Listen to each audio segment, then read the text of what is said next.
I'm Keith, editor of City View magazine. Welcome to City View TV. Today we're here talking Knox County education with Mr. Nathan Langlois, principal of Austin East Magnet High School, Dr. Anthony Wise, president of Pellissippi State Community College, and Ms. Ronnie Chandler, director of Knoxville Project Grad. Good morning. Good morning. Good morning. In October, in the last months of his tenure as Tennessee governor, Bill Haslam called Tennessee's community college rate miserable. He also seemed to have a bit of a revelation that success in the first 2 years of college might be determined by our commitment to education from elementary school on.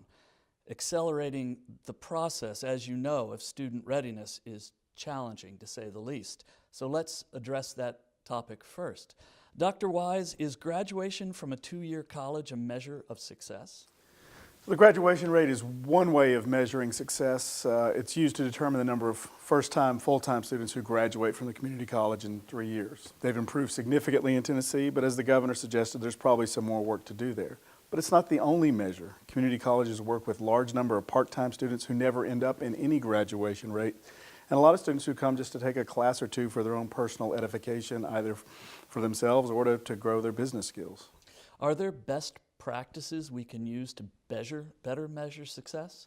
When I think about the success at Pellissippi State, the things that I look at are graduation and transfer. We have a lot of students who come to Pellissippi who just want to complete a year and then will move on to their next institution. And to me, if those students come and are well prepared to be successful at the University of Tennessee or any of our other 4-year partners, then those students are successful, although they never appear in our graduation rate.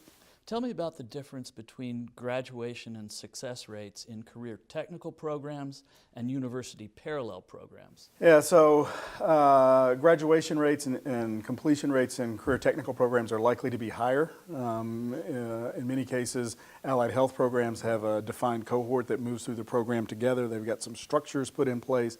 And the end goal is different. The end goal is completion of a technical or career degree and then move into the workforce. And students who are on a transfer pathway, they can leave that pathway at any point and move on to their receiving institution. Okay, Mr. Langlois, last year in Tennessee, as you know, 19% of high school graduates were college ready across all student subject areas. We use things like ACT, CLEP, and dual enrollment as a means to measure success. How do we improve college readiness, though? I think the biggest way we're going to improve college readiness is professional development with our teachers and really getting our teachers to the point where what they do in their classroom shows up in these test results, shows up in our students' ability to be successful in their community.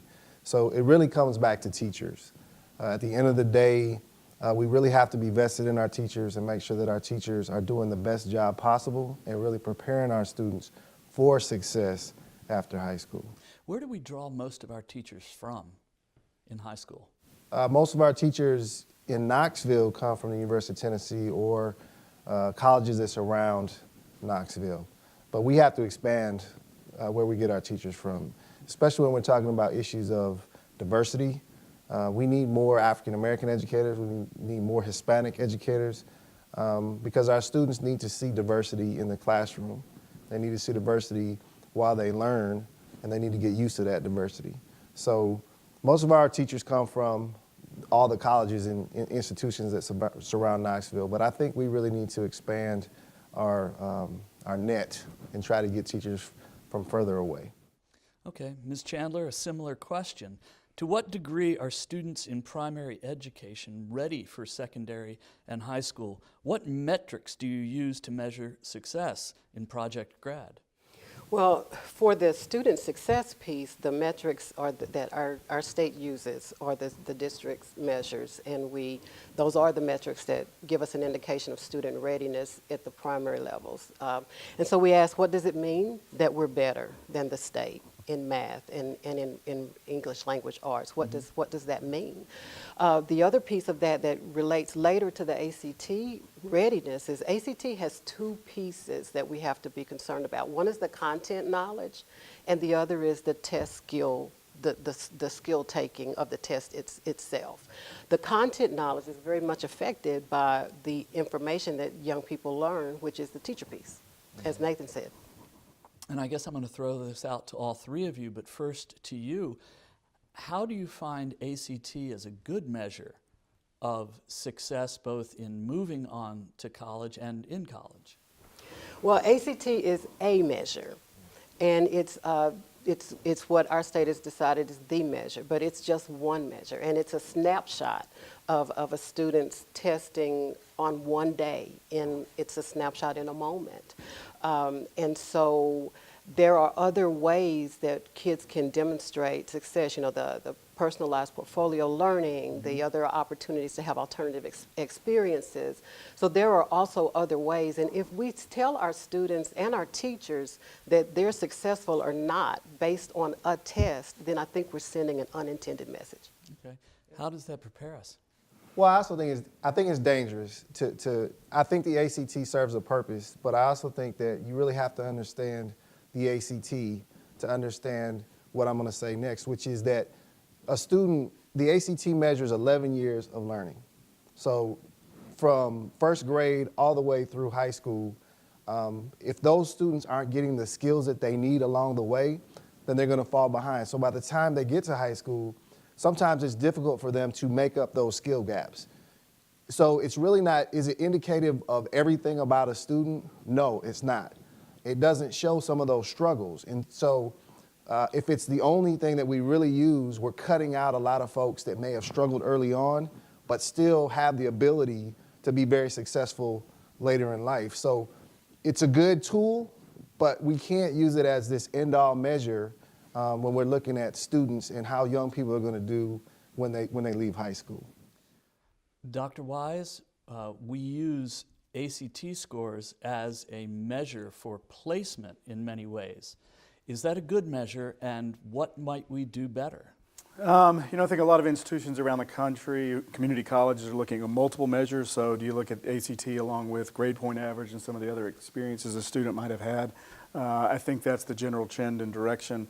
We're also seeing more institutions like the state of Tennessee has done with its community colleges adopt this model of co-requisite remediation, to where you give a student an opportunity to earn college-bearing credit in that first semester and build in that support as they go through.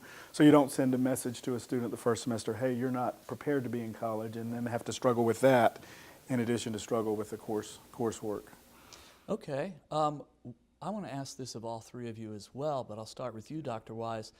What do we think about initiatives like dual enrollment in preparing students for college success? Has that been a good thing? So, I think it's probably not been distributed across the student population of I'll say the college's service area, or Knox County in particular, since that's what we're talking today. I think it's just important that the kids at Austin East get an early post-secondary experience as kids at Farragut and Hardin Valley, and I know the three of us work on that as much as we can. A lot of dual enrollment historically has been geared towards, helping students who are already well prepared for college take their English and their psychology and their sociology and get some of those general education courses out of the way. And then most of them don't end up at the community college. They'll go on to a university or a private institution. I think the interesting focus on is, can you use something like dual enrollment as a way of building in some CTE opportunities so students can begin the pathway of moving down towards a career? Or can you work on some of the skill-based course? One of the challenges students really face, and we've seen in our data, is reading. So could we partner through Project Grad? Could we partner through Austin East to work on building those reading skills in the junior and senior year to help lay a platform for success? When you say CT opportunities, you mean career technical opportunities? Yes. And again, so most of our dual enrollment programs have been affecting students going to university. Yes. Okay. Yep. So we want to change some of that. Okay. Mr. Langlois, what do you find that is positive about dual enrollment as a high school principal? Well, I think it's always good when you can expose students to college rigor in high school. So if a lot of our students want to go to college, then it's going to better prepare them for that. I have a couple concerns around dual enrollment. One is that a lot of dual enrollment courses require a certain ACT score. So again, we sort of go back to this gateway score that you have to get to have access to some of these things. And a lot of that goes back to accreditation. You can't, colleges and universities have certain standards that they have to meet also. So what I'd like to see going forward is that colleges and universities sort of go into partnerships with accreditation institutions that sort of say, allow us to offer some waivers for some of these students that are close enough, because I think if you're close enough, you're probably there, so that we don't cut some of these students out of these opportunities to get college credit in high school. So again, I think there are a lot of system problems. And until we start to solve some of these system problems, you're going to continue to have equity issues in education. Ms. Chandler, sometimes students enter dual enrollment programs as early as their junior year in high school. When do they first take the ACT then, and are they ready in their sophomore year to take that? Well, I think there's an opportunity to do a practice like 10th grade, but junior year is when they take in our state, the ACT for the first time, really mandatory for all juniors. And again, it gets back to the challenge of ACT is cumulative knowledge. It's assessing how well a student has been exposed to rigorous coursework from elementary to middle school to high school. You don't, when you have an exam, you don't cram the night before for the exam the next day. We want to start early and start preparing them along the way. Mm-hmm. And that doesn't happen always. When do we want to start preparing? And I suppose I'll start this question now. Reading readiness. At what level are students reading now, and how do we better prepare them for that so they get ready for placement? Well, our students across our district are not, overall, our district level is not reading where we want students to be. We're beating the state, but we're not where any of us want that to be. And to help that, it's got to start before our kids even get to school. Mm-hmm. Kids who are in challenging circumstances financially, they enter school with millions of words less than students who are from more affluent circumstances. Mm-hmm. And so when they come into school, there's a gap already. Okay, Mr. Langlois, if you are looking at students in high school who are reading at below level, to what degree can we increase that while we're already in high school? Well, we can increase it. We can grow those students. The question is, can we grow them enough so that they're going to be successful on these assessments that say that they're ready for college? So we have programs like RTI, which is Response to Intervention. I think the big thing is if a kid can't read or is at a really low reading level, our interventions have to focus on helping them to read. You have to be able to read before you can access information. But in the way that you accelerate that growth that I'm talking about, that's where the resources come into play. If you can come up with an intentional plan and you can have resources to support that plan, then that growth accelerates. But it gets difficult to really grow students as much as we want when the resources are a little limited. Dr. Wise, reading readiness can affect students across the higher education curriculum. How do we change or address students who already come in challenged? So it's interesting, Pellissippi State's one of 12 community colleges in the state of Tennessee participating in a project called Achieving the Dream, and it's really just geared towards equitable outcomes in higher education. And a lot of the conversation we've had over the first months of this academic year have been around reading readiness. Because the reality is, if we look at those students who wash out, and we probably lose 15 to 17% every fall who earn no academic credit. And reading is really closely connected with those outcomes. So we're starting that process of what are we going to do as an institution with those students when they arrive to us, or what can we do through partnership with the schools and organizations like Project Grad, so we can at least give those students a fair shot of completing a post-secondary degree. Well, let me just follow up on that and say, can you give me an example of what we are doing? Yeah, so we've many of our students who test into reading now take a reading course and a college success course in the first semester. So again, to try and help them get that footing underway, and it works with some students, but again, for many it does not. So It's hard. I mean, it's hard to teach somebody to read in 15 weeks if they haven't learned in 12 years. I mean, it's a significant challenge that community colleges across the state face. And frankly, the challenge is just as great. Some of the technical reading requirements in our career programs are just as daunting as the reading requirements for somebody who wants to major in history or English or philosophy. Okay, let's talk about challenges just a little bit. And Mr. Langlois, I want to start talking about student equity and equity across the programs. What are some challenges we have in that across the county and maybe across the region? Well, I think a lot of the equity issue comes from the way that we fund our schools. It uses a base formula, and I think that formula tries to bring about equality instead of equity. And what I mean by that is they want to give everybody sort of the same piece of the pie, right? I get 10%, you get 10%. But the question really becomes, are the 10% that you're working with like the 10% that I'm working with? So students are different. Some students come to us with significant gaps, other students don't. That the pre-reading programs, all those sorts of things factor into the type of student that they're going to become by the time they get to high school. So you can't support a student that has deficiencies the same way you support a student that doesn't have deficiencies. And so we really have to think about not a funding formula. We have to think about it in a different way. We have to think about where is a student at, how do we get them to where they need to be, what amount of resource is that going to take? And we have to start, sort of like we do in education, we do individual education plans. We have to start doing the same things for schools. Like if your school has a high level of poverty and a lot of your students can't read and write, it needs certain resources in order to make sure those kids get to where they need to be. So I think it's just, when we talk about equity, it's really talking about, is the funding formula fair, and does it really address the needs of schools that this money is being given to? Ms. Chandler, can you address that as well? Yeah, I really think there's not a clear understanding about the difference between equality and equity. Equality is we give everybody the same. Equity is we give them what they need to serve who they're serving. And that's not the same thing. And so that shows up then in when students are not well prepared because they come from concentrated challenges in their home neighborhood.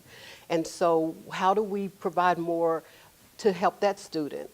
Because it's going to take more for that student. You know, for a student who has had great content all the way through, they've got lots of role models in higher education in the family, that their ability to think about STEM is different from a kid who's intimidated by the math class or intimidated by reading the content because their reading skills are not where they need to be. And remind us what STEM is, please. Science, technology, engineering, and math. Okay. Yeah. And can, Mr. Langlois, can you address what what you just said, excuse me, in terms of equity and equality, those two terms? Yeah, so for again, going back to the statement that I made, we have to look at the individual student.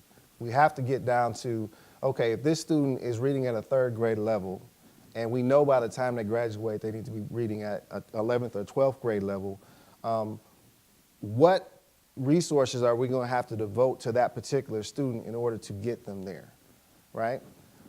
Because if we don't start thinking that way, if we don't start thinking about these individual students, then we're always going to have these gaps. You're always going to have haves and have-nots.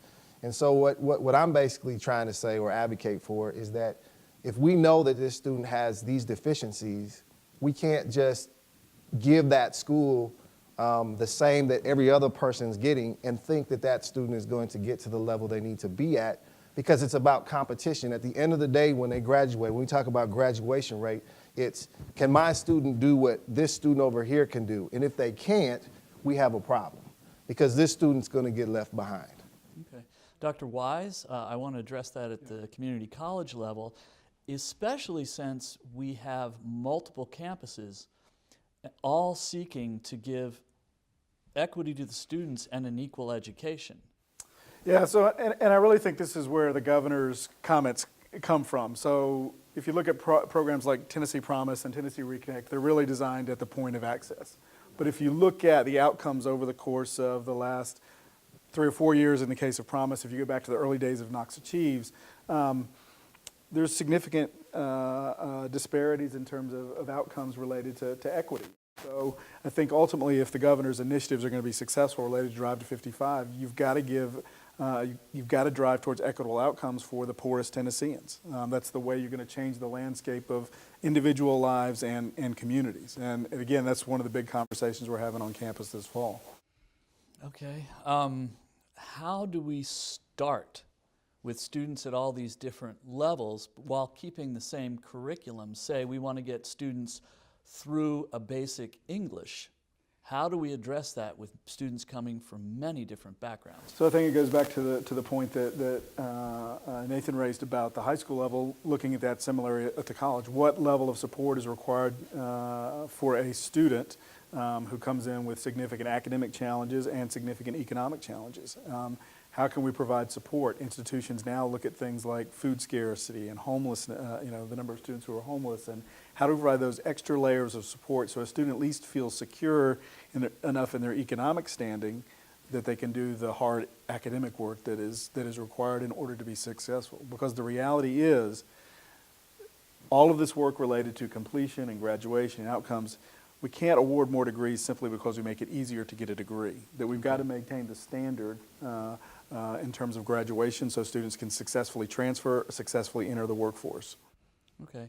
Mr. Langlois, and all of you, I suppose, I want to end with something more positive, but also a little aggressive. How do we make funding equitable? What do we need to do that? And let's just go and say what we need. Yeah, I think it starts with this. It starts with conversations, and it starts with an awareness of what's happening in education today and finding those problems and then coming up with solutions. But it's going to take a team effort, and everybody needs to. At the end of the day, Knoxville's viability is only going to be as good as what its schools produce. Companies aren't going to want to come here if they don't feel like our workforce has the skill set that they need to be successful.